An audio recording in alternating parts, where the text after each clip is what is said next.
అది happy journey అండి. చాలా హ్యాపీ జర్నీ. నా లైఫ్‌లో అంటే జాలీగా ఉన్న రోజులు అవి. అంటే నేను 2004లో యాక్టర్ అయిన తర్వాత 2015 వరకు గాడ్ గ్రేస్‌ని అసలు వెనక్కి తిరిగి చూసుకోలేదండి.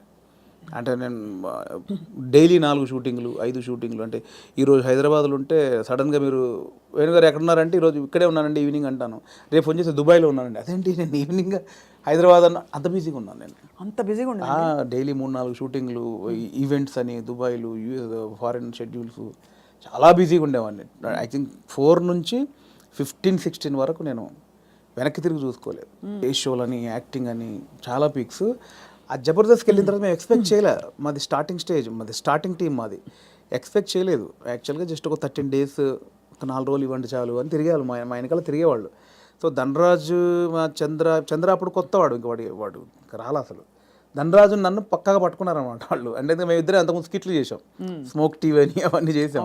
సో వీళ్ళని పట్టుకోవాలని చాలా పట్టుకున్నారు. నేను కన్విన్స్ అవ్వాల. ఎందుకంటే సినిమా నేను అప్పట్లో కొంచెం టీవీ అంటే టీవీకి వెళ్తే సినిమాకి రాలేరేమో అనేది ఉంది. ఇప్పుడు లేదు. ఇప్పుడు స్క్రీన్ అనేది ఉన్నది తప్ప big screen, small screen, phone screen లేదు. ఇప్పుడు స్క్రీన్ అంతే. అప్పుడు ఆ వేరియేషన్స్ ఉన్నాయి. సో అప్పుడు 13 రోజులు మంచి అమౌంట్ ఎక్స్పెక్ట్ చేయని అమౌంట్ ఒకటి. 4 డేసే కదా అని లైట్గా కమిట్ అయ్యాం. ఆ 4 డేస్లో 13 ఎపిసోడ్స్ మీకు తెలుసు. అది జబర్దస్త్ స్టార్టింగ్ 18 రేటింగ్.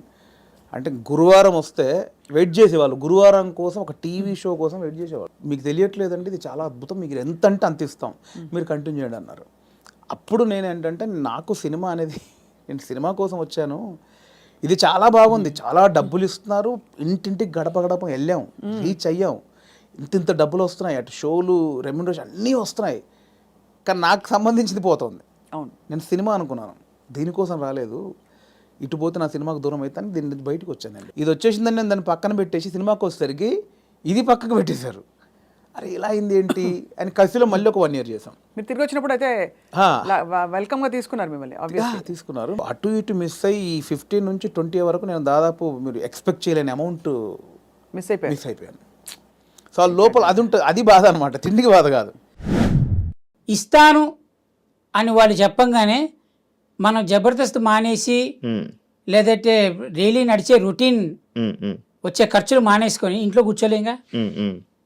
అవును, ఇప్పుడు అది నడుస్తోంది కాబట్టి కొంచెం జనాల్లో కనబడుతున్నాం కాబట్టి మనం ఇంకా గుర్తుపెట్టుకుంటారు. ఆ చనువుతోటి మనం ఆఫీస్కి వెళ్ళగలుగుతున్నాం. ఇప్పుడు అది లేక ఈ సినిమాలే వస్తున్నాయని కూర్చుంటే ఈ సినిమా రాకపోతే అలా రాలేదుగా. అందరూ ఏమనుకుంటారు, జబర్దస్త్ నడుస్తాం కదా బాగానే సంపాదించుకుంటున్నాడు అంటారు. కానీ జబర్దస్త్లో ఎంత సంపాదిస్తున్నాడు అనేది టీం లీడర్లకి మాత్రమే తెలుసు. వాడికి వచ్చే పేమెంట్ ఎంత, వాడు ఇచ్చే పేమెంట్ ఎంత. చూసేవాడు ఏమనుకుంటాడు, ఇడిగేంటి కారులో తిరుగుతున్నారు అనుకుంటారు. కానీ కారు కొనడం చాలా ఈజీ, ఈఎంఐలు కట్టద్దు, ఇల్లు కొనడం చాలా ఈజీ. అంతేగాని ఇప్పుడు ఆ జబర్దస్త్ వస్తుంది కదా అని చెప్పి లైఫ్ని రోడ్డు అలానే బండి మీద వెళ్తూ బతకలేంగా.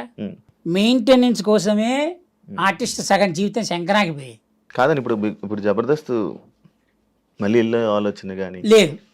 ఇప్పుడు 2013లో జబర్దస్త్ స్టార్ట్ అయింది అయ్యా. 2013లో జబర్దస్త్ స్టార్ట్ అయ్యి 14లో ఎప్పుడో స్టార్ట్ అయింది ఈ ఈగో అనే టాపిక్. అవును అవును, అప్పటి నుంచి ఉంది. 14 నుంచి 24 10 ఏళ్ళు ఇంకా పోలేదు నా ఈగో అనే టాపిక్. ఎలా జరుగుతుందంటేరా, టీం లీడర్గా నేనుంటే నా కింద పనిచేసే వాళ్ళు స్టేజ్ మీద ఎలా పర్ఫార్మెన్స్ చేయాలి అన్నది నాకు తెలుస్తుంది. ఇంతవరకు నా స్క్రిప్ట్లో ఏ రోజు కానీ ప్రాక్టీసులు పెట్టలేదు ఎవరికి. పోయి డైలాగ్ ప్రాక్టీస్ చేయి, అది ప్రాక్టీస్ చేయి, ఇది ప్రాక్టీస్ చేయని ఇంతే వేరే టీం లీడర్స్ లాగా. నువ్వు ఏదైనా స్టేజ్ మీద చెప్పే దాన్ని నేను చూసుకుంటా, కౌంటర్ ఇస్తాను, నేను నీకు సపోర్ట్ నేను ఉన్నాను, నువ్వు ఎందుకు టెన్షన్ పడుతున్నావు అనేదే చేశా. 4 చప్పట్లు వాళ్ళకి ఎక్కువ పడ్డాయి, నేనేం ఫీల్ అవ్వలే. కానీ ఆ 4 చప్పట్లు ఎక్కువ పడిన తర్వాత వాడేం ఫీల్ అయ్యాడు తెలుసా, చంటి కంటే నేను ఎక్కువ అని ఫీల్ అయ్యాడు. ఎక్కువ అని ఫీల్ అయ్యి వాడు సమయం కోసం చూసి చంటిని ఎక్కడ పొడవాలో అక్కడ పొడిచారు.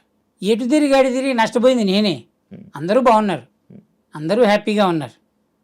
నేను అదే అంటున్నా, ఈరోజు జ్ఞానోదయంతో చెప్తున్న మాట, జబర్దస్త్ బ్యాచ్లో ఒకరికి ఒకరు సాయం చేసుకునే గుణం ఎంత శాతం ఉందనుకుంటున్నావు? ఉన్నదా అసలు? 100% ఉంది. 100%. అయ్యో ఒకడు కష్టంలో ఉన్నాడంటే మొత్తం జబర్దస్త్ టీం మొత్తం టీం అందరు కలిసి సపోర్ట్ చేస్తారు. రివర్సా? నేను ఏమైనా రివర్స్ ఏమని చెప్పానా? స్ట్రైట్గా చెప్పింది. ఏది నిజం ఏది అబద్ధం నీకు తెలుసు, నీ మనసుకు తెలుసు. చూసే వాళ్ళకి అర్థమవుతుంది. ఉందనే చెప్తున్నా అబ్బా, నేను తప్పు చెప్పట్లే. ఉంది 100%. ఒక మనిషికి కష్టం వస్తే జబర్దస్త్ టీం అందరూ కలిసి సపోర్ట్ చేస్తారు, వాడిని నిలబెడతారు, వాడు బాగుంటాడు.